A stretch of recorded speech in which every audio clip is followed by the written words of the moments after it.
உலகத்துல கல்வியில முதல் இடத்துல இருக்கிற டாப் 10 கண்ட்ரிஸ் எதெல்லாம்னு பார்க்கலாம். ஃபர்ஸ்ட்ல இருக்கிறது சவுத் கொரியா தான். அங்க 69% பேர் காலேஜ் டிகிரி வாங்குறாங்க.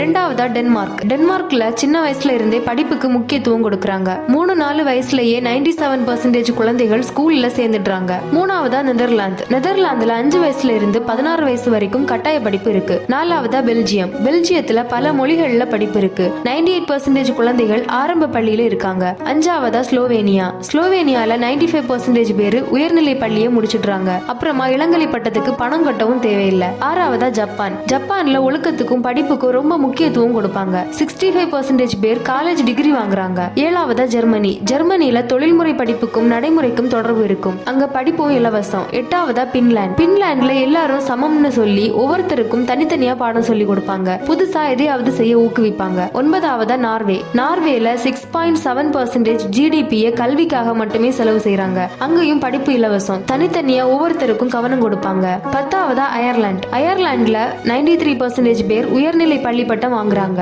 4.9% GDP கல்விக்கு செலவு செய்யறாங்க. ஆனா நம்ம இந்தியா 2025ல 101வது இடத்துல இருக்கு. கல்வி அறிவு விகிதம் 76% தான். பழைய சிலபஸ், மனப்பாடம் பண்றது, நடைமுறை படிப்பு இல்லாதது, எல்லாருக்கும் சமமான கல்வி வாய்ப்புகள் இல்லாததுன்னு நிறைய சவால்கள் இருக்கு. இதையெல்லாம் மாத்தினாதான் நம்ம நாடும் முன்னேறும்.